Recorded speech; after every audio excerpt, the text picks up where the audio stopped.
Et Didier d'abord, Mouni-Volo, pendant qu'on en parle, par rapport à la taille évidemment du gouvernement tel que vous êtes en train, du nouveau gouvernement tel que vous êtes en train de l'expliquer tout à l'heure, euh, et les promesses, bon, vous avez rappelé d'entrée de jeu que les promesses n'engagent que ceux qui y croient, malheureusement. Alors, les promesses de campagne, nous savons, comme vous l'avez dit, hein, Denis Sassou Nguesso a promis la rupture et un développement accéléré. C'est ce que j'ai cru comprendre lors de ces campagnes. Et là, on vient nous pondre un gouvernement, je l'ai dit d'entrée de jeu, qui a déjà montré en fait ses faiblesses, qui a déjà échoué lamentablement échoué. Comment comprendre ça? Est-ce qu'on peut, par ce gouvernement, par cette composition, lire un peu la faiblesse désormais de, j'allais dire, de Denis Sassou Nguesso qui n'a plus la main sur son système, c'est ça? Parce que quelqu'un m'a dit, ben, certainement que c'est des enfants, c'est des cousins qui ont proposé, chacun propose un ministre, deux, trois ministres, il faut les mettre, et puis bon, voilà, on vous pond un gouvernement qui n'a pas de sens, qui ne veut rien dire. Est-ce qu'on peut croire que finalement, Denis Sassou Nguesso a perdu la main sur son système? alors, Denis Sassou Nguesso avait perdu la main depuis très, très, très longtemps. Ça fait plus de 10 ans, Denis Sassou Nguesso lui-même ne croit plus à ce qu'il dit. Je pense que depuis 2015, 2016, Sassou ne croit plus à ce qu'il dit, puisque il n'y a pas de continuité de propos dans ce que Sassou nous fait voir. Regardez, Sassou fait un discours aujourd'hui, il part, le lendemain, il fait un autre discours. Hein. La campagne présidentielle de 2026 est symptomatique en la matière. Si vous prenez la campagne de Sassou à Pointe-Noire, à Dolisie et à Ouesso, les trois moments sont totalement paradoxaux, c'est totalement contradictoire. À Ouesso, il promet des emplois, il promet relancer l'agriculture, du cacao, de l'huile de palme, il promet. À Pointe-Noire, il promet des emplois. Et arrivé à Dolisie ou je ne sais plus à Djambala, eh ben, il change de tout au tout. Missa les a sous-soutés. Mais du coup, il n'a pas compris que créer de l'emploi, ce n'est pas embaucher les gens dans la fonction publique. Créer de l'emploi, c'est structurer l'économie congolaise de sorte que, comment on appelle ça, qu'il y ait des investisseurs nationaux ou internationaux. Donc, il dit, on va faire la rupture et on va accélérer le développement. Mais comment vous pouvez accélérer le développement si vous ne créez pas des emplois? Vous voyez le paradoxe? Il dit les emplois n'existent pas, mais on va accélérer le développement. Mais d'ailleurs, M. Perrin, est-ce que vous pouvez accélérer un véhicule qui n'est pas en marche? Vous voyez le paradoxe? Il dit les emplois n'existent pas, mais on va accélérer le développement. Mais d'ailleurs, M. Perrin, est-ce que vous pouvez accélérer un véhicule qui n'est pas en marche? On accélère déjà quelque chose C'est-à-dire, qui est en marche. Or, rien n'est en marche au Congo. Qu'est-ce qui marche au Congo? On s'accommode de Sassou et de son gouvernement qui permet à la jeunesse de venir à une manifestation moyennant 2000 francs, 5000 francs CFA pour manger dans les 2, 3 jours. oui, mais On sort de évidemment, là. c'est là que je voulais comprendre avec vous quelle interprétation politique faire de cette approche où, en corrant les jeunes, à qui on a dit il n'y a plus d'emploi dans la fonction publique, à qui on a promis 100 000 emplois sans bien sûr les réaliser. Et donc, en corrant ces jeunes, on leur donne de l'argent, c'est moi qui parle de l'argent, des miettes d'argent, puisque vous parlez même de 2000, on remplit tout un stade et on se satisfait de cela pour montrer à la face du monde que nous sommes encore aimés. Mais regardez ce qui se passe. En fait, le problème de Sassou, c'est celui-là, c'est-à-dire montrer à la face du monde que je suis encore aimé. Mais personne n'est dupe, puisque lorsque l'investiture est terminée, c'est-à-dire que Sassou a lu son mot, le président de la Cour constitutionnelle a fait son cinéma, en chantant les louanges du président, on n'a pas besoin de ça, on a besoin qu'il lise les textes officiels, c'est tout. Mais Télé Congo a été un peu en panique sur quelle image je fais passer. Parce que quand arrive, après, à la fin, il faut une parade militaire. Mais vous avez de nombreux chefs d'État qui ont refusé d'assister à la parade militaire. Parce qu'ils sont conscients du rejet massif des Congolais du pouvoir de Sassou. Ils savent que le pouvoir de Sassou ne bénéficie d'aucun soutien de la population et peut-être de l'armée. Et ces présidents-là ont tenu à quitter la tribune avant la parade militaire. Mais ils se Mais rappellent d'avoir... c'est quoi le lien entre, disons, cette décision de vouloir quitter le stade parce que leur homologue, il faut le dire comme ça, ne serait plus aimé par sa population et le Parce défilé qu'ils se militaire, demandent si c'est les quoi armes là? des militaires sont chargées.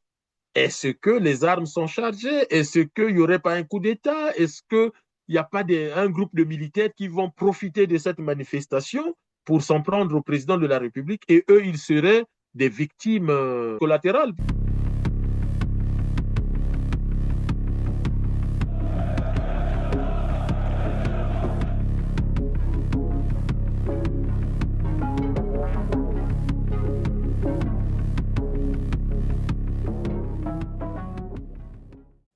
Bonjour Didier Mouni-Volo, spécialiste des relations internationales, porte-parole du Congrès pour la Renaissance du Congo, le CRC. En tout cas, merci d'être là. Bonjour à vous, cher Christian Perrin. Et puis, c'est toujours un plaisir de partager avec vos téléspectateurs sur l'actualité autour de notre pays, l'Afrique et le monde. Parce que, évidemment, aujourd'hui, le monde bouge. Il s'y passe tellement de choses que je pense apporter quelques éclaircissements à vos téléspectateurs. Merci Didier Mouni-Volo. La composition de la nouvelle équipe gouvernementale du Congo est désormais connue. Elle compte 41 membres, dont 21, donc plus de la moitié, sont originaires de la Cuvette, le département natal de Denis Sassou Nguesso. Un détail qui nécessite évidemment d'être signalé. Il s'agit donc en grande partie d'une reconduction de l'équipe Anatole Coliné Makosso qui, comme vous le savez, n'inspire plus confiance aux Congolais à la suite. C'est ce qu'il faut dire de l'échec notable de son mandat précédent. Après, on peut toujours nous dire le contraire. Mais Didier Mounivolo, que comprendre de cette approche gouvernementale de Denis Sassou Nguesso qui pourtant a promis aux Congolais la rupture, l'accélération du développement, mais le voilà qui reconduit une équipe qui a lamentablement échoué. Alors, déjà, pour commencer, je vous dirais que c'est Jacques Chirac, je crois, qui disait que les promesses n'engagent que ceux qui croient. Ceux qui y croient. C'est-à-dire que les Malheureusement. promesses venant des politiques n'engagent pas les politiques, mais plutôt ceux qui croient à ce que disent les politiques. Vous voyez quand même la nuance, Tout elle à fait, est très oui. forte. Donc, que penser de ce gouvernement Makosso? Et là, c'est Magoso 3. Mais de toute façon, Colline Makosso est au gouvernement depuis tellement longtemps. Si on commence par son premier poste, je crois, ministre de l'Éducation nationale, si je ne me trompe pas. Tout à fait, Donc, oui. donc, aujourd'hui, il faut écouter quand il a été nommé tout de suite avec ses supporters comment Colline Makosso explique lui-même. Il dit, je vous avais demandé de ne pas chanter Mokolo Tonga à Zongi Singa Tonga. Pour le groupe.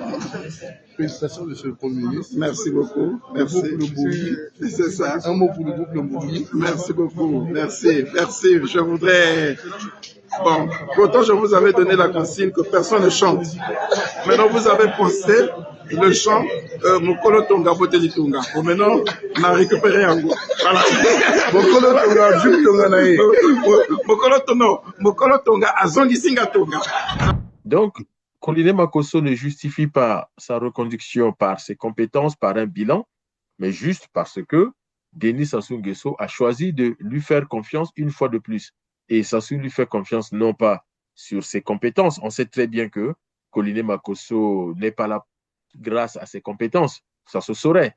On sait très bien qu'il est là parce que Sassou Nguesso a besoin d'un premier ministre Vili et parmi les Vili, il n'en trouve pas. On sait très bien que quand il est nommé Comment Premier ça, ils ministre, n'en trouvent pas? Parce qu'il n'y aurait plus personne qui pourrait succéder à Anatole Coliné Makosso. avant même Anatole Coliné Makosso, Denis Sassou Nguesso, quand on suit les indiscrétions dans les rues de Brazzaville, à Kakamweka ou encore ailleurs, On nous dit que Sassou Nguesso fait venir d'abord Louis Sylvain Goma. Ce dernier refuse de prendre le pouvoir, en tout cas de prendre le poste.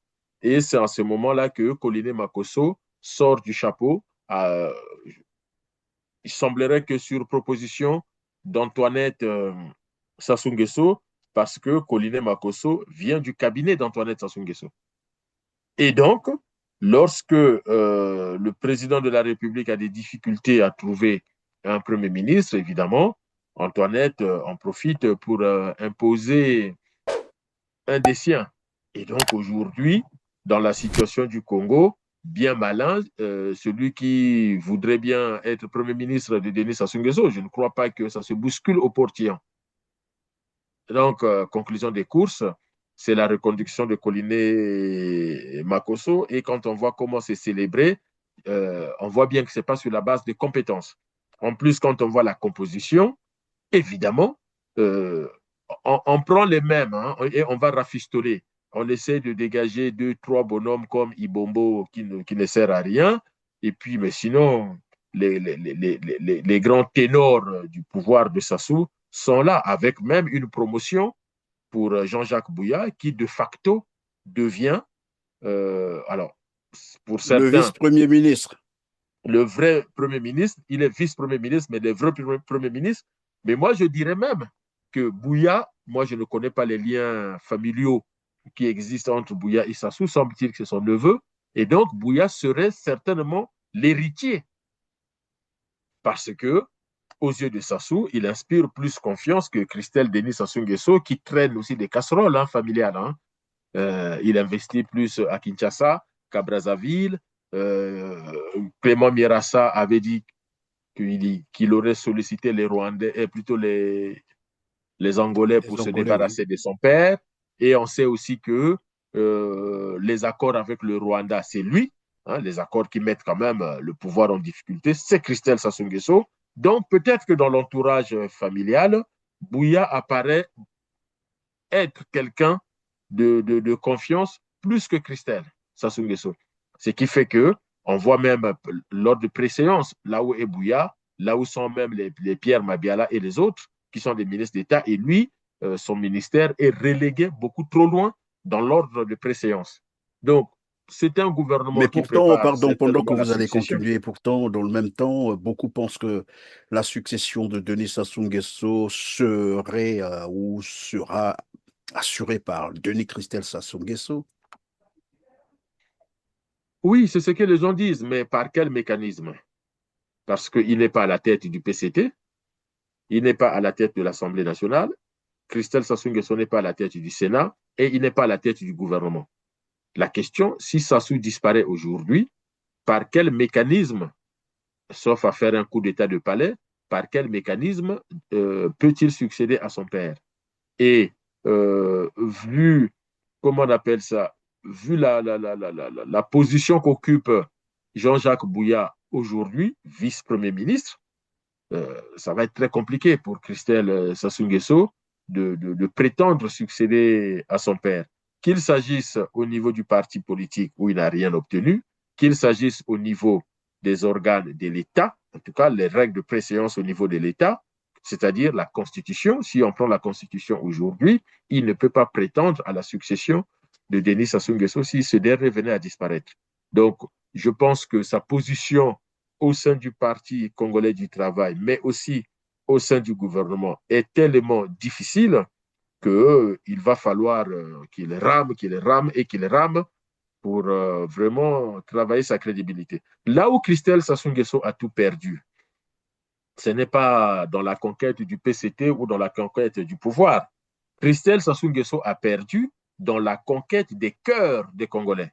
Il faut savoir que quand il est à la SNPC et quand il crée son association Uldon des Bourses, beaucoup de Congolais, de Bétou à Pointe-Noire, de Djambala à Sibiti, Oui, fondaient perspective un peu 2000. d'espoir fondaient un peu d'espoir sur lui. Or, Perspective 2000 a fait quoi? A envoyé des étudiants au Maroc, à Cuba, un peu partout à l'étranger, et les a abandonnés. C'est des étudiants qui ont été abandonnés. Aujourd'hui, on n'a jamais fait des bilans. C'est des jeunes qui ont été sacrifiés. On ne sait même pas ces jeunes-là s'ils ont eu des diplômes. Je sais que certains qui étaient au Maroc s'étaient débrouillés pour suivre leur cursus et avaient obtenu leur diplôme, mais les diplômes que les universités ne délivraient pas parce que les frais de scolarité n'étaient pas réglés. Moi, je me souviens, le ministre de l'enseignement technique s'était rendu au Maroc, mais il a été très agressif. Manguessa et Bomé qu'on vient d'ailleurs Exactement. Il a été très débarquer. agressif vis-à-vis des étudiants, leur demandant de se pointer à l'aéroport pour rentrer avec lui au Congo. Et moi, je me souviens des étudiants qui lui disaient, mais monsieur le ministre, nous, on demande que le gouvernement règle nos frais de scolarité pour que les universités nous donnent nos diplômes.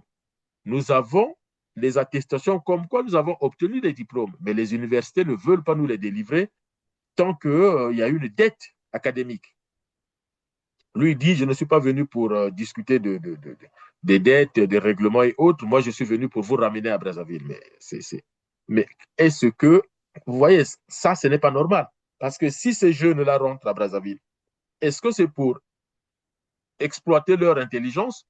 Est-ce que c'est pour donner à ces jeunes les moyens de mettre en pratique ce qu'ils ont étudié? Mais comment? On le ferait sur quelle base, puisque les diplômes restent au Maroc, ils ne les ont même pas. Donc, je pense que Christelle Denis Sassou Nguesso paye tout ça. Et puis, les investissements en dernière en date, ce sont les investissements qu'il réalise à Kinshasa. Il ne peut pas dire aux Congolais que c'est l'argent de sa femme originaire de la RDC. C'est faux, puisque regardez les commentaires des Congolais sur les réseaux. Ils ont dit très clairement, cette femme, toute sa vie, n'a jamais fait de tels investissements dans son pays. À peine il épouse le fils du président, ils ouvrent les écoles, ils ouvrent des business. Donc, c'est l'argent public congolais de Brazzaville. Ça, il n'y a aucun doute, puisque elle n'a aucun héritage. Et toute sa vie, cette femme doit avoir quoi, 30 ans, 40 ans, toute sa vie, elle n'a jamais eu tout ça. Donc, évidemment, pendant que vous le dites, c'est le cas de signaler à nos téléspectateurs que Denis Christelle Sassou Nguesso a planqué à plus de 2000 milliards de francs CFA dans les paradis fiscaux de l'argent détourné des revenus, bien sûr, du pétrole congolais. Mais revenons sur le gouvernement, la reconduction du gouvernement Anatole Koliné Makosso, sur le plan, disons mieux, administratif, que peut-on attendre de ce gouvernement? Oh, mais écoutez, je ne pense pas doucher ou décevoir les espoirs des Congolais. Mais on ne peut rien attendre de ce gouvernement. Déjà, un gouvernement pléthorique, 41 membres, déjà 41 membres, un pays de 342 000 km², 6 millions d'habitants, à un gouvernement qui fait 2 fois, voire 3 fois la taille des pays plutôt développés comme la Suisse, comme l'Allemagne, voilà, en Europe. Si vous prenez les pays scandinaves comme la Suède, la Finlande, la Norvège, le Danemark, c'est des pays qui ont à peu près la même structure que nous. Les tailles des États sont souvent à peu près comme les nôtres, la population aussi entre 5 millions et 7 millions d'habitants. Et c'est des pays développés. Mais ils n'ont pas tous ces ministres. Attention, en fait, il faut dire aux Congolais, qu'est-ce qui explique la taille d'un gouvernement? C'est d'abord le nombre de personnes à gérer, à administrer. Quand vous prenez un pays comme la Chine, c'est tout à fait normal qu'à côté du Premier ministre chinois, qu'il y ait des vice-premiers ministres, parce que la Chine, c'est 9 600 000 km², 1 milliard 400 millions, 500 millions d'habitants. Donc, il faut beaucoup de gens pour gouverner ce pays. Les États-Unis, pareil, le Canada, le Brésil. Or, quand vous prenez un village en Chine, moi j'ai des amis chinois, quand ils m'invitent dans leur village, eux ils disent Wodanonswan, c'est-à-dire mon village, mais c'est un village de 4 millions, 5 millions d'habitants. Vous imaginez? Moi, je me souviens à l'époque, Brazzaville comptait 800 000 habitants et c'était la capitale. Et j'ai des amis chinois qui me disaient, ah bon, vous êtes sûr, 800 000 habitants, c'est une capitale, mais chez nous, c'est même pas un village. Vous voyez? Donc, on vient là où il manque de l'argent pour gérer les écoles, gérer les hôpitaux, régler les problèmes d'eau, d'électricité, on gonfle le gouvernement. Alors que Sassou, pendant sa campagne présidentielle, qu'est-ce qu'il a dit aux jeunes? Qui n'avait plus. Bisala, la fonction publique, Kuna Ezali Susute, ben jeune, il faut se débrouiller. Mais comment dans un pays qui manque d'argent, on met 41 ministres, c'est-à-dire 41 personnes qui vont émarger à la comptabilité publique avec leurs équipes? Comment dans un pays où on dit qu'il n'y a plus de sous pour l'État, pour gérer l'État, on passe de 10 à 12, 13, 14 départements, préfectures. C'est-à-dire, on multiplie, on ajoute des administrations publiques. Ce sont des administrations qui ne créent pas de la richesse. Ce sont des administrations qui sont dépensières pour l'État, pour les caisses de l'État. Or, ces administrations-là gèrent quoi pour justifier qu'on les paye? C'est-à-dire, les préfectures gèrent une économie. Cette économie n'existe pas chez nous. Prenez les départements qu'on a ajoutés. C'est quoi l'économie territoriale? C'est quoi l'économie dans ces départements-là? C'est quoi la plus-value? Prenez le ministère de Hugues Golondélé. On lui accoude un ministre délégué. Mais en quoi Hugues Golondélé ne suffit pas pour ajouter un ministre délégué? En fait, le ministre délégué va gérer quoi? Vous avez aussi un autre ministre délégué au ministère de la Culture. Mais déjà que la culture chez nous n'existe pas. Les pauvres musiciens sont en difficulté. Les écrivains congolais, on ne les valorise pas. Quel est le travail que fait ce ministre-là pour dire que là, lui seul, ça fait beaucoup. Il faut donc lui accouder, lui raccrocher un ministre délégué. Vous voyez, et il y a même des ministères qu'on peut regrouper pour en faire qu'un seul, et après, on descend au niveau des directions générales ou des directions centrales. Quelle est la Oui, mais nécessité Didier d'avoir... Moni-Volo, pendant qu'on en parle, par rapport à la taille, évidemment, du gouvernement tel que vous êtes en train, du nouveau gouvernement tel que vous êtes en train de l'expliquer tout à l'heure, euh, et les promesses, bon, vous avez rappelé d'entrée de jeu que les promesses n'engagent que ceux qui y croient, malheureusement. Alors, les promesses de campagne, nous savons, comme vous l'avez dit, hein, Denis Sassou Nguesso a promis la rupture et un développement accéléré. C'est ce que j'ai cru comprendre lors de ces campagnes. Et là, on vient nous pondre un gouvernement, je l'ai dit d'entrée de jeu, qui a déjà montré en fait ses faiblesses, qui a déjà échoué, lamentablement échoué. Comment comprendre ça? Est-ce qu'on peut, par ce gouvernement, par cette composition, lire un peu la faiblesse désormais de, j'allais dire, de Denis Sassou Nguesso, qui n'a plus la main sur son système, c'est ça? Parce que quelqu'un m'a dit, ben, certainement que c'est des enfants, c'est des cousins qui ont proposé, chacun propose un ministre, deux, trois ministres, il faut les mettre là, et puis bon, voilà, on vous pond un gouvernement qui n'a pas de sens, qui ne veut rien dire. Est-ce qu'on peut croire que finalement, Denis Sassou Nguesso a perdu la main sur son système? Alors, Denis Sassou Nguesso avait perdu la main depuis très, très, très longtemps. Ça fait plus de 10 ans, Denis Sassou Nguesso lui-même ne croit plus à ce qu'il dit. Je pense que depuis 2015, 2016, Sassou ne croit plus à ce qu'il dit, puisque il n'y a pas de continuité de propos dans ce que Sassou nous fait voir. Regardez, Sassou fait un discours aujourd'hui, il part, le lendemain, il fait un autre discours. Hein. La campagne présidentielle de 2026 est symptomatique en la matière.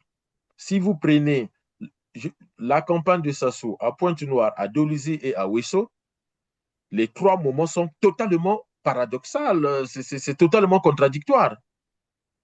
À Ouesso, il promet des emplois, il promet relancer l'agriculture, du cacao, de l'huile de palme, il promet.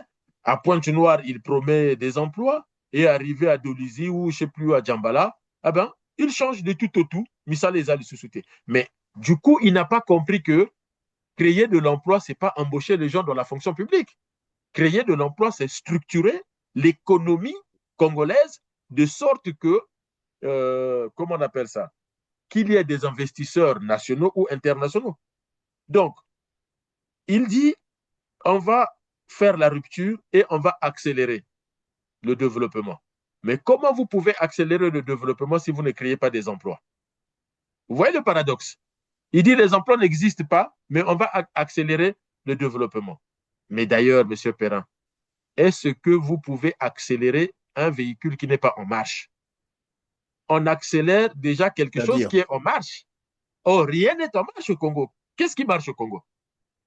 Tiens, on va accélérer le développement de notre système de santé. Mais le système de santé est à terre. Est à terre.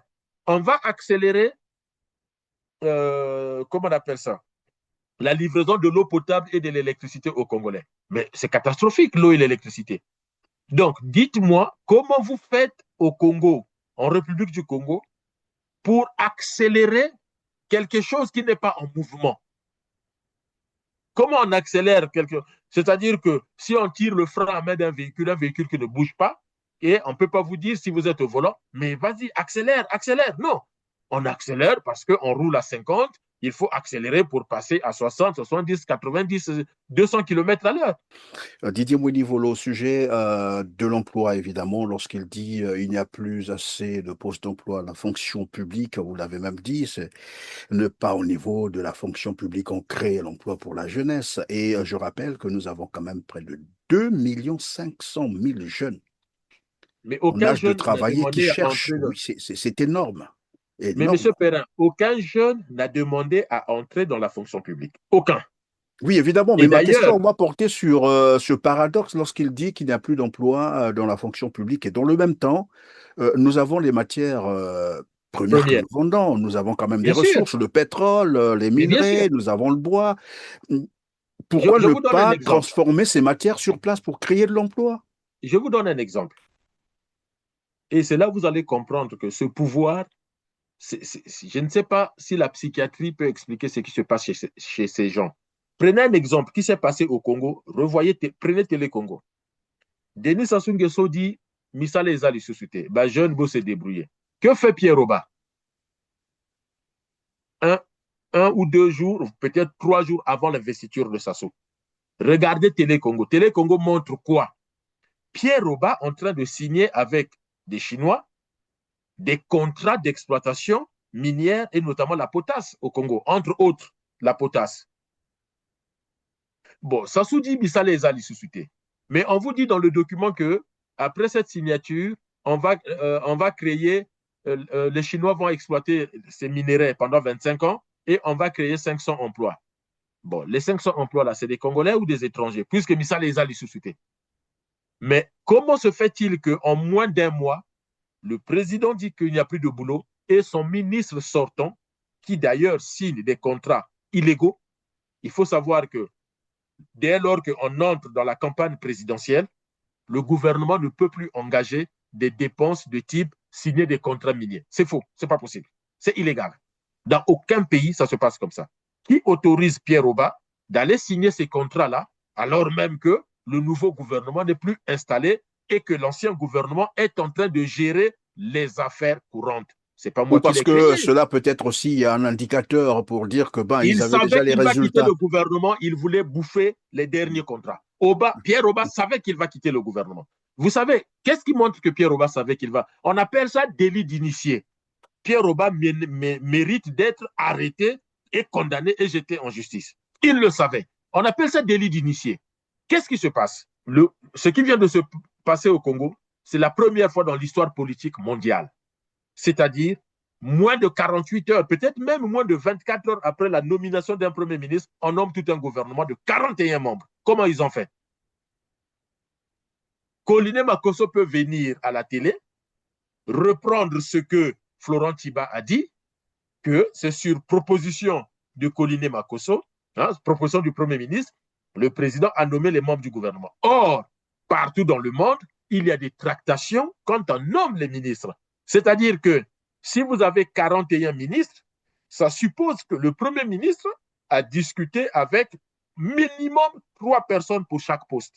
Minimum 3 personnes pour chaque poste. Et a discuté avec les sortants. ou ceux qui vont confirmer, ceux qui seront confirmés. Colline Makosso peut nous expliquer comment il a fait en 24 heures, 48 heures, de s'entretenir avec une centaine de personnes. Parce que 41 ministres, il faut donc multiplier le chiffre par 3. C'est-à-dire, Colline Makosso, dans tous les pays du monde, c'est le minimum syndical. Donc, Colline Makosso a traité avec 120 ministrables pour en retenir 41. Même ceux qu'on va maintenir, on discute avec eux. Comment ils ont fait? Ça veut dire, M. Perrin, que cette liste du gouvernement a été concoctée avant même l'investiture de Sassou. Mais est-ce que c'est aussi là la preuve que Anatole Colline Makosso ne contrôle rien, n'a aucune autorité, n'a pas le pouvoir qu'on semble nous vendre, comme qui dirait, de Premier ministre? Je vais être très clair, mais Colline Makosso, depuis qu'il est nommé, il ne contrôle rien du tout. Aucun ministre ne le respecte. Les ministres font ce qu'ils veulent. Au Congo, les gens font ce qu'ils veulent. Pourquoi Dangou Zidane se retrouve dans l'équipe de campagne de Sassou Nguesso? Colline Makosso est le Premier ministre. C'est son gouvernement qui a pris un mandat d'arrêt contre Dangou Zidane. Toutes ces personnes sous mandat d'arrêt qui se retrouvent à l'investiture de Sassou ou dans la campagne de Sassou, que fait Colline Makosso? Il est fait arrêter. C'est lui quand même le Premier ministre. C'est lui qui gouverne le Congo. Colline Makosso est fantomatique dans ce gouvernement-là. Pour revenir à l'histoire de Pierre Oba, ce qui fait que Pierre Oba, j'étais assez étonné quand j'ai vu Pierre Oba signer ses contrats miniers et des contrats quand même importants. C'est pas... Et puis, qu'est-ce qui montre qu'il a bradé les minerais aux Chinois? Et moi, je demande au gouvernement Colline Makosso de reprendre ce dossier et que les Congolais doivent manifester face à ce dossier. C'est-à-dire que les Chinois s'engagent à créer 500 emplois alors qu'ils vont exploiter les mines pendant 25 ans. Mais on se moque de qui? Et pourquoi les raffineries? Parce qu'aujourd'hui, on apprend que les minerais qui sont exploités, il y a des usines, l'industrie pour les raffiner. Pourquoi nous, on ne peut pas raffiner les minerais chez nous et qu'on exporte les produits dont le monde a besoin? Je prends un exemple avec la guerre au Moyen-Orient et la guerre en Ukraine qui avait commencé bien avant. Les usines qui fabriquent les engrais agricoles au Moyen-Orient et en Ukraine sont en grande difficulté du fait des guerres. Mais et tout de suite, un des grands consommateurs de ces produits-là, le pays qui consomme le plus, c'est la Chine. Parce que la problématique de la Chine, mais c'est comme la problématique de tout président de la République, M. Perrin, c'est comment je nourris ma population. Ça, c'est la question de tout gouvernement. Comment je nourris ma population? Comment je soigne ma population? Donc, la Chine, qui a la capacité toujours d'anticiper les choses, a vite compris que dans les 5 ans, 10 ans à venir, l'accès aux engrais, oui, aux engrais, ça va être problématique, puisque le Moyen-Orient et l'Ukraine, c'est pas sûr qu'on termine, qu'on règle les guerres, ces deux guerres-là, demain. Donc, par anticipation, la Chine se rapporte dans des pays comme le Congo, qui ont des mines de potasse et autres qui servent à fabriquer les engrais. Conclusion des courses, nous avons notre carte à jouer en disant aux Chinois, OK, ce business, il est bon, mais 70% des minerais seront transformés chez nous. C'est comme ça qu'on crée de l'emploi. Par exemple, oui, évidemment, en créant, pourquoi pas, les produits dérivés de ces ressources, par exemple le pétrole, le bois et c'est autres. ça qui crée de l'emploi. C'est la grande métamorphose de la question sociale depuis la révolution industrielle. C'est l'industrie qui crée de l'emploi. Et donc, dès lors que vous avez donc cette industrie de la potasse, vous avez votre industrie de chemin de fer, vous avez la raffinerie de pétrole, vous avez les grandes usines d'eau et d'électricité. Autour de ces usines gravitent ce qu'on appelle les petites et moyennes entreprises, les petites et moyennes industries. C'est comme ça que l'Allemagne, les États-Unis, la Chine, la France créent des emplois.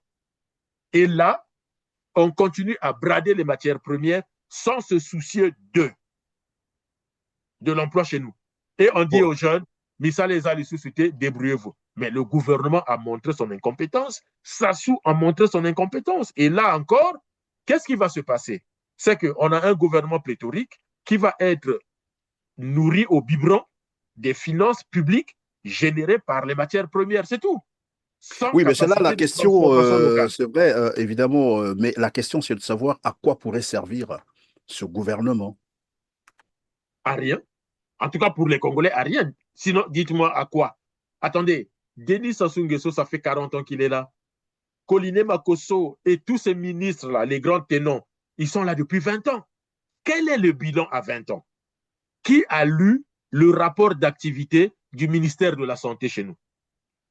Qui a regardé le rapport d'activité annuel de la Société d'électricité? Est-ce que Adunganda peut s'asseoir en disant en 2020, 2021, 2024, 2025, voilà notre rapport d'activité. Le rapport d'activité, c'est quoi? C'est à quel niveau nous étions, quelle était la programmation pour l'année qui suivait, qu'est-ce qui a été réalisé, pourquoi on n'a pas fait ça, on n'a pas fait ci, quels sont les écarts et qu'est-ce que nous allons faire pour corriger les écarts.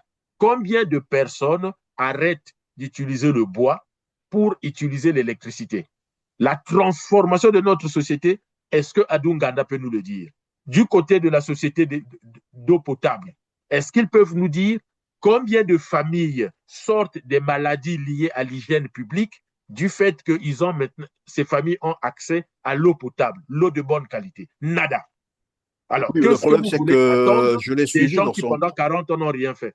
Évidemment, je l'ai suivi dans son discours d'investiture où il a promis, encore toujours des promesses, l'eau à 50% de la population, mais à l'horizon 2030. Et là, il compte sur un projet international. C'est le projet de l'Union africaine. On comprend très bien que 2030, je me pose encore la question, encore que Dieu lui prête vie pour y arriver, mais pour quelqu'un qui a déjà passé plus de 40 ans au pouvoir, sans pouvoir donner de l'eau potable à la population et l'électricité, je rappelle, et on l'a déjà dit, les promesses n'engagent que ceux qui y croient. Et c'est Non, une mais façon monsieur pour moi de Christian, faire la transition, oui. monsieur Christian, juste pour terminer sur ce point-là, Sassou dit à l'orée 2030, mais aujourd'hui, les Congolais vont boire quelle eau? C'est ça, c'est son sujet à lui, c'est Oui. sa responsabilité. Vous En fait, je savez, faisais donc la transition pour qu'on arrive à l'investiture. Évidemment, on n'a pas écouté le son du CRC sur l'élection présidentielle qui venait de se dérouler. C'est vrai que nous avons pris déjà une avance en parlant du gouvernement, mais avant le gouvernement, il y a eu donc cette élection présidentielle. Bon, après, je sais aussi que pour le CRC, rien à voir avec une élection, ni le dialogue avec Denis Sassou Nguesso, mais est-il que c'est un gouvernement ou c'est un mandat de plus pour Denis Sassou Nguesso et c'est le Congo qui est concerné. Vous devez avoir normalement, vous avez sans doute une lecture à faire sur cette élection présidentielle. alors je ne sais pas si on peut appeler ça une élection présidentielle. En fait, le problème de Sassou, c'est d'avoir des habits de démocrate et puis se faire valider par euh, certains pays étrangers, certaines puissances, parce qu'il a cette forme de légalité. Mais quand vous regardez déjà les élections, quand on vous dit que 2 500 000 personnes ont voté pour lui, alors que le corps électoral, c'est 2 600 000 ou 2 700 000 électeurs, euh, on ne peut pas dire que cette élection a été crédible. Et quand on voit aussi au niveau des candidats, j'ai plutôt, en parlant de cette élection, admiré la lucidité, la sagesse, la prise de hauteur des populations congolaises. Les populations congolaises ne sont plus dupes. Hein. Déjà, les populations se sont posé la question comment un candidat est à son quatrième, euh, il est Mandat, à oui. sa quatrième candidature. Non, déjà, Ngambe, c'est quoi, hein, le candidat Ngambe? Angios Ngambe, oui, oui. Angios Ngambe, c'était la quatrième participation. 25 millions de francs CFA par participation. Donc 100 millions de francs CFA. Où est-ce qu'il trouve l'argent? En fait, son entreprise s'appelle quoi? Parce qu'il parle beaucoup de son entreprise, oui, mais son entreprise s'appelle quoi? Son entreprise fait quoi? C'est quoi le business? Vous savez, les Chinois ont un mot pour qualifier le business. C'est Mai Mai. Mai Mai. C'est-à-dire que Mai Mai, c'est acheter et vendre. son entreprise achète quoi, vend quoi? J'achète le pétrole brut que je transforme et je vends les produits dérivés. J'achète des diamants que je transforme en bijoux que je vends. Donc, le business, ça veut dire vendre et acheter. En Dios, il vend quoi, il achète quoi. Quant aux autres, ce sont des fonctionnaires affamés et même des chômeurs. Comment un fonctionnaire affamé ou un chômeur, comment fait-il pour trouver 25 millions non remboursables pour être candidat? Donc, déjà, ça, aucune lumière n'a été apportée, ni par les candidats, mais ni par le pouvoir lui-même. Le procureur de Brazzaville aurait pu enquêter. Comment se fait-il que des gens qui, au quotidien, n'ont rien, arrivent à payer 25 millions de francs CFA pour participer à une élection? Là, la centrale de la documentation est censée enquêter.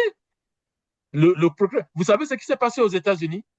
Un militaire qui participait à l'arrestation de Maduro a parié sur des sites de paris au hasard que Maduro va bientôt être capturé par l'armée américaine et il a parié 30 000 dollars pour gagner 400 000 dollars. Mais tout de suite, les services secrets, les services financiers ont trouvé quand même ce pari assez louche, quoi. Et la presse a voulu savoir c'était qui. Eh bien, en essayant d'effacer sa trace sur Internet, il a été rattrapé par le FBI et là, il risque près de 20 ans de prison. Le délit d'initié. Délit d'initié. Délit d'initié.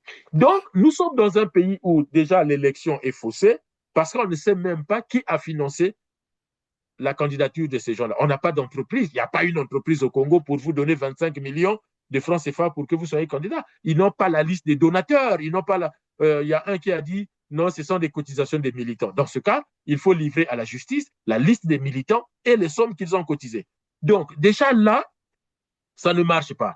Autre chose qui ne marche pas pour cette élection, du point de vue du CRC, c'est déjà que les bureaux de vote ouvrent en retard, ferment tôt, donc ça viole la loi électorale. Quel est l'intérêt de cette élection? Il n'y en a pas. Qui a décidé que les bureaux de vote commencent le déploiement à 16 h ou à 15 h? Sous prétexte qu'il n'y a pas d'électricité au Congo. Et d'ailleurs, pour faire un saut à 360 degrés, vous avez vu les examens à Marengwabi, les étudiants en train de finir leurs examens à la lumière des lampes de leur téléphone portable. C'est quoi ce pays? Comme pour dire qu'il n'y a aucune raison qui pouvait... des bougies ou des téléphones portables. Et donc, pour éviter cela, on a fermé les bureaux de vote 2 heures, 3 heures plus tôt. Mais si on a maintenu, si on ferme les bureaux de vote tôt, comment on a eu ce taux de suffrage exprimé? Oui, évidemment, tout à l'heure, vous étiez en train d'expliquer un fait pour démontrer qu'il n'y a aucune raison ne peut expliquer que les Congolais puissent voter pour Denis Sassou Nguesso. Pourtant, dans le même temps, on a vu comment le stade était bondé du monde, mais bien curieusement, c'est au milieu, je crois, de la cérémonie, avant même la fin de la cérémonie, disons, le stade a commencé à se vider. Mais il y a eu également les chefs d'État qui, finalement, ont quitté la scène avant la fin de la cérémonie. Oui. Alors, premièrement, vous dites que le stade était bondé.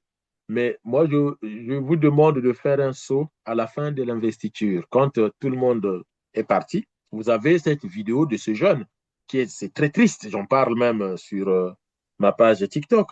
Ce jeune homme qui dit, j'ai eu mes 2000 francs. On nous avait demandé de venir. Et pour avoir 2000 francs, j'ai eu mes 2000 francs. Donc, je vais acheter mon fumbois, je vais acheter mon kwanga, je vais acheter ça. J'ai à manger pour 2 jours. C'est-à-dire que Sassou a transformé ce pays en un pays où la jeunesse ne peut pas se projeter à 1 an. Même, je dis 1 an, non. Donc, même pas une semaine. Comment vous développez un pays là où pouvoir et population ne peuvent pas se projeter à plus d'une semaine? C'est-à-dire qu'au Congo, je découvre avec cette vidéo que les gens font des programmes à 2 jours, à 3 jours pour manger. Alors, vous allez accélérer quoi pour revenir là-dessus? On ne peut pas. Et ça, c'est la tristesse. C'est une grave tristesse pour notre pays. Ça veut dire qu'on ne peut plus construire les usines. On ne peut pas régler le problème de l'eau et de l'électricité, de l'éducation, de l'emploi, parce qu'il n'y a pas de projection. Le projet de société, le projet vient de se projeter, voir loin. Et le premier à se projeter, c'est cet homme préhistorique qu'on a connu sous le nom de l'Australopithèque. Je me souviens encore de mon cours de préhistoire, de paléontologie, le processus de l'hominisation. Ce grand singe qui descend de l'arbre, qui se met debout, qui voit loin, qui voit une perspective, qui commence à prendre des cailloux, cogner contre d'autres cailloux, recueillir les morceaux, essayer de les utiliser comme les outils. Cet homme animal, il n'est plus un animal, même s'il n'est pas encore devenu un homme, c'est-à-dire l'homo sapiens sapiens que nous sommes aujourd'hui. Mais ce jour-là, il a vu loin sur les millénaires. Et nous, on s'accommode de Sassou et de son gouvernement qui permet à la jeunesse de venir à une manifestation moyennant 2000 francs, 5000 francs CFA pour manger dans les 2-3 jours.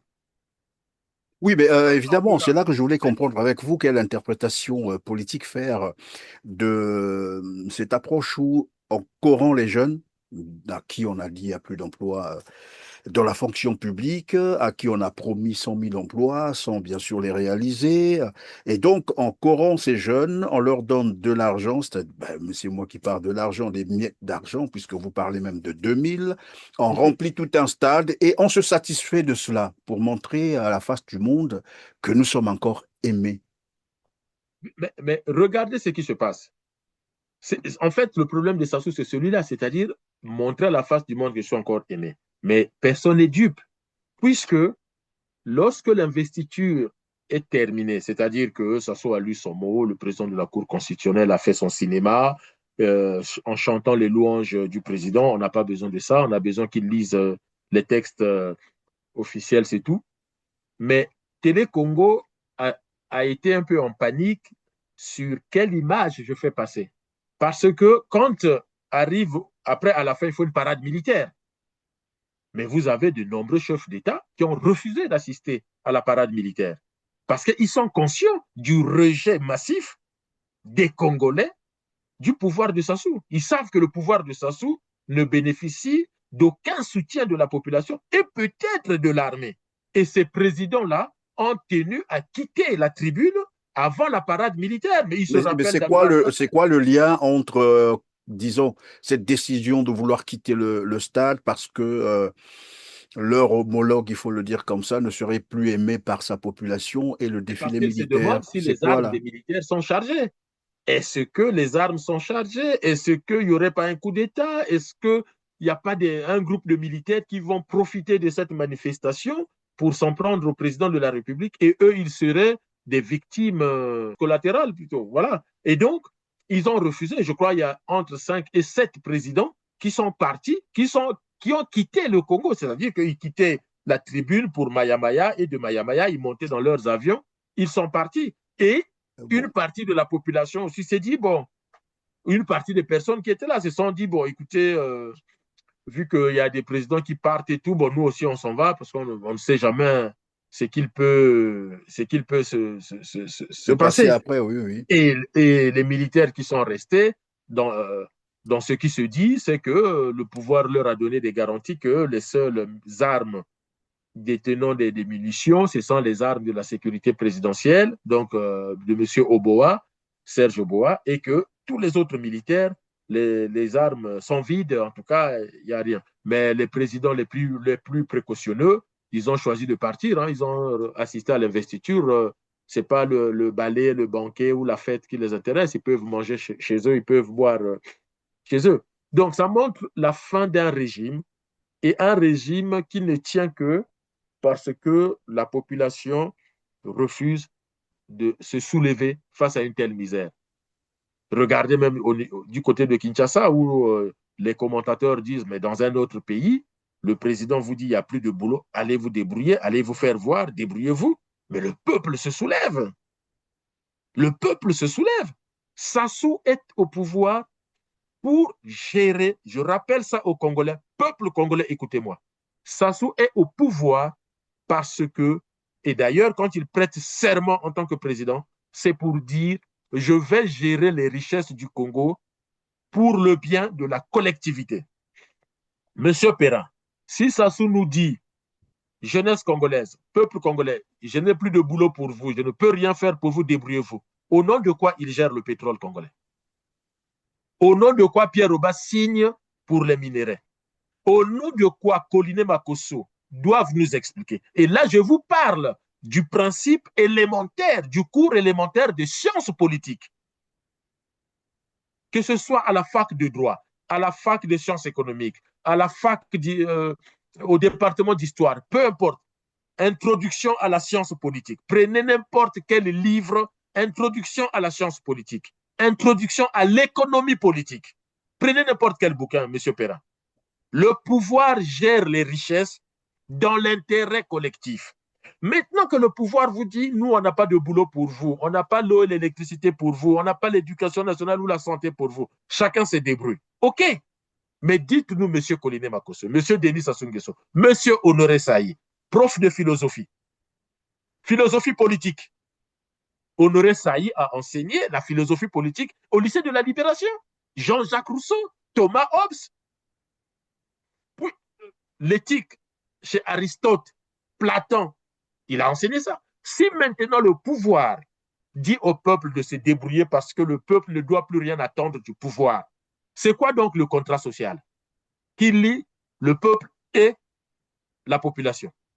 C'est quoi donc leur rôle en gérant la richesse nationale? Au nom de quoi ça sous-gère la richesse nationale? S'il dit aux Congolais que ne regardez pas cette richesse, ça ne vous concerne pas, débrouillez-vous. Dans ce cas, Sassou vient de rompre le pacte républicain, Sassou vient de tuer le Congo. Dans ce cas, oui, mais est-ce que les Congolais comprennent ça comme ça? C'est ça le problème. Ma question, c'était de savoir si les Congolais comprennent ça comme ça, malheureusement. Mais le fait que Sassou vous dit n'attendez plus rien de moi, du président de la République, ça veut dire qu'il cesse d'être le président de la République. Il ne peut être le président que s'il nous démontre qu'il gère la richesse nationale dans l'intérêt de tout le monde. Comment il assure le partage de la richesse parmi les Congolais? Par quel mécanisme? Aux États-Unis, les mécanismes existent. En Chine, les mécanismes existent. En France, ça existe. Je vous cite quelques mécanismes. C'est-à-dire les politiques sociales de prise en charge des familles en grande souffrance. Les mécanismes, on l'a eu au Congo. Le soutien à la scolarité, c'est-à-dire au mois d'août ou septembre, chaque famille reçoit une allocation versée par la caisse d'allocation familiale ou la caisse de prévoyance sociale pour que les familles les plus pauvres puissent assurer la scolarité de leurs enfants. Nos parents ont travaillé à l'époque, les cahiers et tout. Les parents qui travaillaient, c'est l'entreprise qui donnait les allocations pour la rentrée scolaire. On avait une couverture santé. C'est comme ça qu'on partage les richesses. Et que quand quelqu'un va à l'hôpital, au lieu d'acheter les médicaments, les pharmacies des hôpitaux ont déjà des médicaments. C'est un des mécanismes de distribution. Et on peut dire ceux qui gagnent telle somme, qui sont cadres et autres, eh ben, eux, ils pourront participer à hauteur de 1%, de 2%. Donc, lui, il prend toute la richesse. Les enfants de Pierre Oba jouent avec les licences des contrats. Les permis miniers, oui, voilà. Et à la fin, on vous dit, oh non, le reste, hein, vous vous débrouillez. D'accord, mais dans ce cas, au nom de quoi? Moi, Bakongo, moi, Bomi Taba, moi, Lassanga, je vais accepter l'autorité de Sassou. Mais au nom de quoi? C'est quoi? Il faut qu'on explique. C'est quoi le contrat social? Évidemment, pourquoi il est là? C'est ça le vrai problème, en fait, la vraie question à poser. Le ministre de l'enseignement professionnel qu'on vient de virer, il fait partie du cercle des philosophes congolais. Ils ont un cercle de Brazzaville et Pointe-Noire des philosophes. Mais qu'ils viennent expliquer aux populations. Si on donne Vous savez, cette phrase, ça peut être un sujet de baccalauréat de philosophie politique. Le président de la République affirme qu'il n'a plus d'emploi pour la jeunesse et que la jeunesse doit se débrouiller. Est-il encore président de la République? Justifiez votre réponse. Sujet de philosophie politique. Eh bien, on convoque John Locke, on convoque Thomas Hobbes, on convoque Jean-Jacques Rousseau du gouvernement civil. Pourquoi? Quel est le rôle En d'un fait, gouvernement? évidemment, c'est comme un président qui disait à sa population, ben, écoutez, moi je n'en peux plus, vous pouvez me chasser tant que vous le pourriez. Mais bon, après, il faut que les Congolais comprennent évidemment le message et se préparent pour cela. Didier Wenivolo, nous sommes presque à la fin de l'heure. On va passer très rapidement à l'actualité internationale, en commençant bien sûr par le Mali. Vous avez suivi ces attaques qui ont visé le Mali. On parle de près de 12 000 terroristes qui ont envahi le Mali, ce qui a coûté d'ailleurs la vie au ministre de la Défense du Mali, Sadio Camara. Vous avez un commentaire à faire là-dessus? D'abord, présenter mes condoléances les plus attristées au peuple malien, dire mes regrets de voir cette situation qui est une situation triste parce que, alors j'ai cru comprendre en lisant l'actualité que ce ministre de la Défense était un soldat, un militaire bien formé et qui faisait l'unanimité de tous les Maliens. Et je trouve que c'est dommage de perdre comme ça les cadres africains, les cadres voilà, qui devraient participer à la construction, au développement, au progrès des pays africains. Donc, ce que je souhaite pour le Mali, mais comme pour tous les pays africains, c'est que les populations puissent trouver les moyens de dialoguer avec les pouvoirs pour que chaque pays mette en place des mécanismes de gestion du pays, de sorte que celui qui est au pouvoir, qu'il comprenne qu'il est au pouvoir pour un temps et que quand il a fait son temps, il part. Moi, je regardais encore quelques pays africains. Vous avez des pays africains où le mandat du président, c'est 5 ans, d'autres, c'est 6 ans, voire 7 ans. La plus grande puissance mondiale, les États-Unis, le mandat d'un président, c'est 4 ans. Il n'y a qu'en Afrique où on pense que le président en exercice, c'est lui qui va développer le pays. Mais dans les pays, dans les grandes puissances, on se dit le président qui est là, il a été élu pour un mandat. Quand il a fini le premier, il faut qu'il gagne le deuxième. Et quand il a fini le deuxième, il part. Donc, il est grand temps que les Africains comprennent qu'il n'y a pas d'homme ou de femme providentiel. Moi, ça a toujours été ma position. Il faut que les présidents africains comprennent que leur sécurité est garantie par les mécanismes d'alternance au pouvoir. Parce que quand tout le peuple sait que de toute façon vous partirez, en ce moment-là, ça baisse le niveau de violence sociale. Le deuxième sujet, c'est le partage de la richesse. Ce qui crée aussi du ressenti, du mécontentement et de la violence, c'est parce que aussi ceux qui sont au pouvoir s'accaparent de toute la richesse et laissent le peuple à l'abandon. Et ce peuple non éduqué, ce peuple à l'abandon, ce peuple qui n'a rien, eh ben, il est perméable vis-à-vis des idéologies et même des idéologies les plus extrémistes. Ce qui fait que vous ne pouvez contrôler qu'un peuple que vous avez éduqué, mais c'est comme une famille. Hein. Si le père et la mère de famille disent aux enfants, bon, nous, on ne veut plus de vous, on ne veut plus s'occuper de vous, vous vous débrouillez, ne soyez pas étonnés si les enfants deviennent des délinquants. Après, n'allez plus dire, ah En oui, mais c'est sorte, le... la misère, comme qui dirait, est un terreau de la violence ou le recrutement. Euh, Ça, c'est depuis la nuit des temps, c'est pas d'aujourd'hui. Ce qui fait que, je vais dire en Occident, mais au-delà de l'Occident, mais vous allez en Chine, vous verrez qu'en Chine, voilà, le nécessaire est fait pour que les enfants partent à l'école. Et quand ils partent à l'école, ils ont ceux qui ont des qualifications, des métiers, ou encore qui sortent des grandes écoles et des universités, chacun selon ce qu'il apporte, il trouve sa place dans la société. Il trouve sa place. Et ce qui se passe au Mali, ça ne peut pas nous réjouir. Ça ne peut que nous attrister, mais aussi nous recommander à beaucoup plus de sagesse et de maturité pour dire maintenant, qu'est-ce qu'on fait?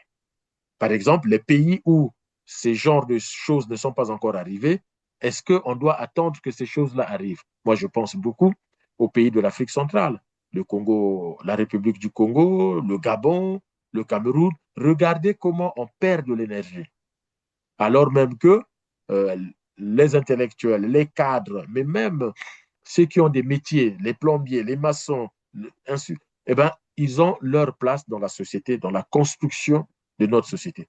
Il est aujourd'hui important que nous puissions repenser les paradigmes que nous allons mettre en œuvre dans nos pays pour que nous puissions sortir de cette situation. De voir un officier supérieur partir comme ça, mais pas tout seul, avec sa femme et ses Avec sa deux famille, oui. petits-enfants, des très beaux enfants, que le Seigneur les accueille dans son royaume et que la terre leur soit légère, ça m'a beaucoup attristé.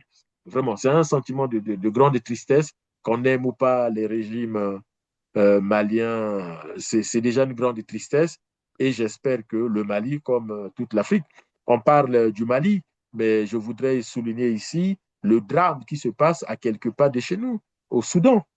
Le drame du Soudan, la guerre au Soudan entre les deux généraux, Emeti et Al-Bourhan, c'est pas normal. C'est pas normal. Écoutez, lisez la presse internationale, comment des femmes expliquent les viols, les assassinats, tout ce qui est masculin est tué. Et Mais qu'est-ce pour qui peut l'intérêt, expliquer que la communauté internationale semble indifférente à ce conflit au Soudan? je vous recommande les lectures d'un de nos professeurs. Bon, je ne l'ai pas eu comme professeur directement, mais j'ai lu ses bouquins dans le cadre de mes études. C'est Bertrand Badier, professeur de relations internationales à Sciences Po Paris. Il dit à la journaliste comment se fait-il que on bombarde une école, plus de 160 enfants iraniens sont tués et puis on n'en parle pas. Personne, on a l'impression que ça ne touche personne, alors que ça aurait été des enfants français, américains, israéliens et autres. Il y aurait des sanctions, il y aurait des scandales, il y aurait du tout.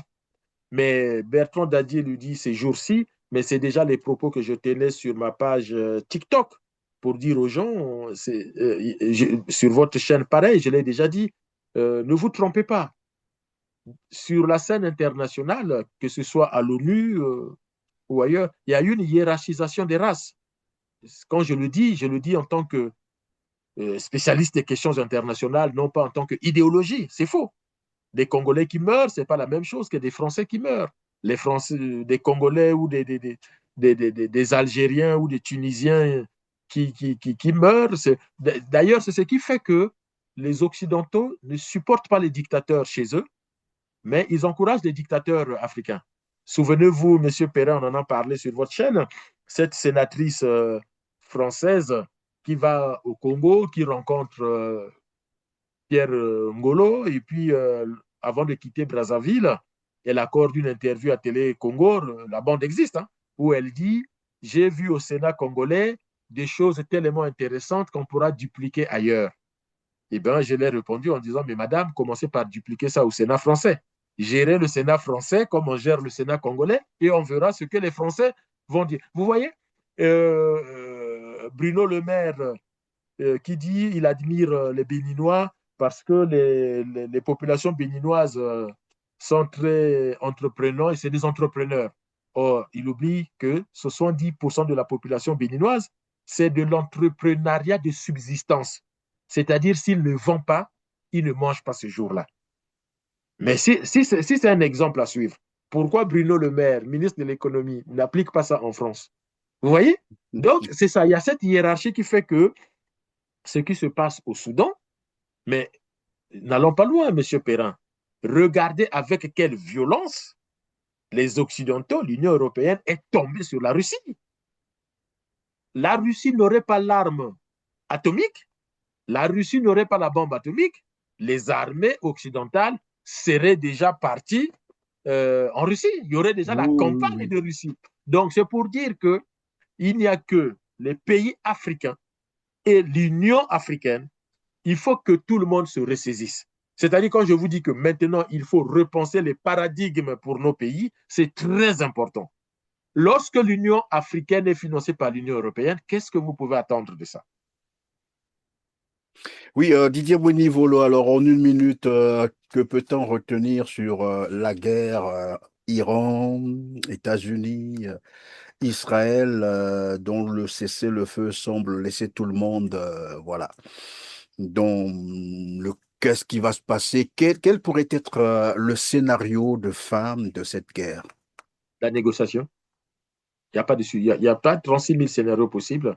C'est la négociation. Sur votre chaîne, j'avais déjà dit qu'on ne gagne pas les guerres conventionnelles. Et c'est dommage, je n'entends pas ça même dans les chaînes françaises. Il faut pousser l'Iran, les États-Unis et l'Israël à la négociation parce que la conclusion, ça sera ça. Les Américains ne pourront pas occuper militairement l'Iran, ils pourront occuper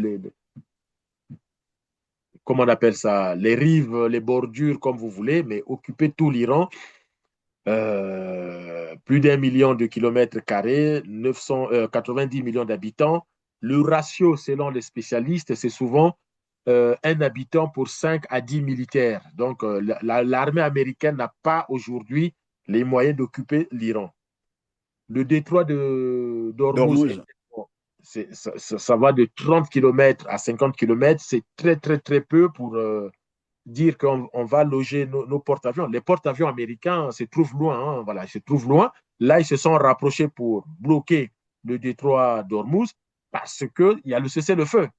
Mais si on reprend encore oui, ils vont se guerre, retirer parce qu'ils sont trop exposés. Encore de se retirer. Oui, mais donc, dans le même temps, Didier Mouinivolo, est-ce qu'on est en train finalement d'apprendre que la force militaire, essentiellement la force militaire, ne suffit plus pour gagner une guerre? Alors, on n'est pas en train d'apprendre. Hein. Peut-être que l'opinion publique en Europe et dans le monde est en train d'apprendre. Mais oui. Souvenez-vous, sur votre chaîne, j'ai dit plusieurs fois, faites appel aux professeurs de relations internationales, de politique internationale, de géostratégie. Jusque-là, ceux qui amusent la galerie, ce sont les généraux français à la retraite qui vendent un pseudo-savoir en relations internationales aux chaînes françaises. Mais j'ai dit, le jour où les professeurs vont arriver sur les chaînes de télé du monde, vous verrez que tous ces généraux qui vous vendent des bidonneries vont disparaître. Alors, il y a quelques-uns hein, qui sont... Yavkovlev, je crois, c'est l'un des rares qui a été très sérieux, qui a dit c'est une connerie cette guerre. Et il a raison. Et il a dit très tôt, c'est le seul général qui a dit très tôt que je ne vois pas comment ils vont gagner. Mais les autres qui chantaient le louange des Américains et d'Israël en allant jusqu'à faire croire aux gens que les États-Unis font le sale boulot. Mais M. Perrin, vous voyez le nombre de démissions aux États-Unis? Des patrons des services secrets américains qui démissionnent en disant l'Iran n'a jamais constitué une menace et que c'est l'Israël qui a fait pression pour qu'on y aille et Donald Trump est tombé dans le piège de l'Israël. Les guerres conventionnelles, c'est très difficile à gagner. Ça, on le sait. C'est vraiment très difficile. C'est pratiquement impossible. Donc, la seule voie qui reste, c'est la voie de la négociation. Ça fait quand même plusieurs semaines où j'ai dit, tôt ou tard, ils finiront par négocier. Moi, je me souviens de certains commentaires disant, non, les Américains vont... J'ai dit, non, ils finiront. Et quand j'ai appris que le Pakistan s'est proposé, je n'étais pas étonné. On ne sortira de cette guerre que par la négociation. Mais attention, on ne doit pas perdre de vue que les Américains et les Israéliens ont attaqué en premier et surtout qu'ils ont tué des enfants. L'agression, oui. Ils ont tué des enfants iraniens.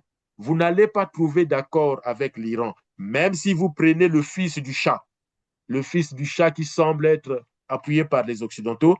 Je prends le pari aujourd'hui, M. Perrin, le fils du Shah, vous l'installez là, dans les 2 ans à venir, il va présenter la facture aux États-Unis et aux Occidentaux. Il n'aura pas le choix, parce que sinon, les Iraniens vont lui tomber dessus.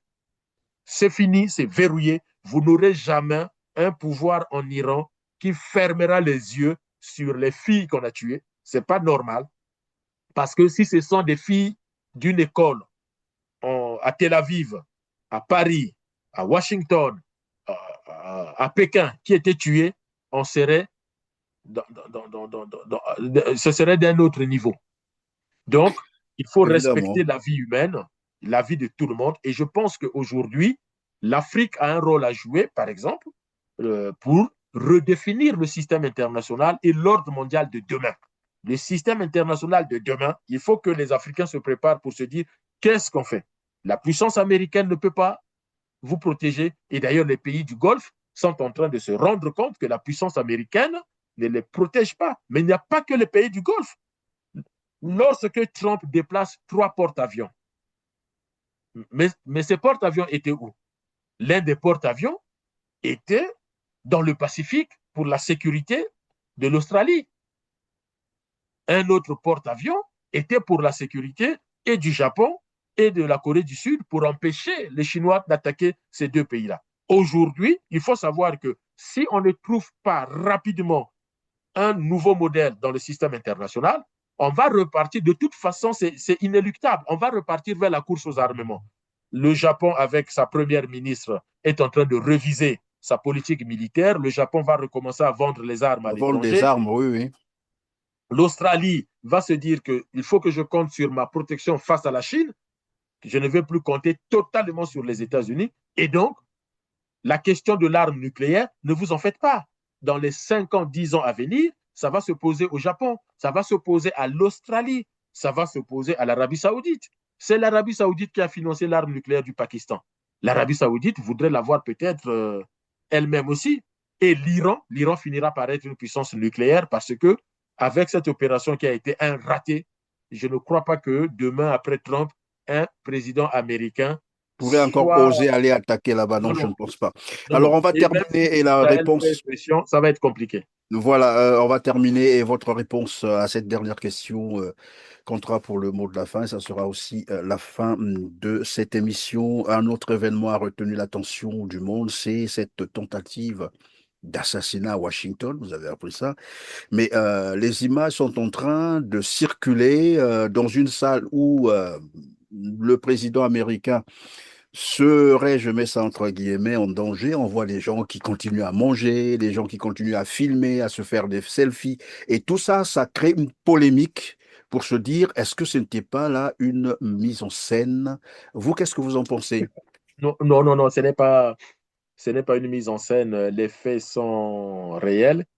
Par contre, il faut se poser la question, comment quelqu'un qui est brillant, qui est un ingénieur, a eu une telle colère au point d'en découdre avec le gouvernement américain.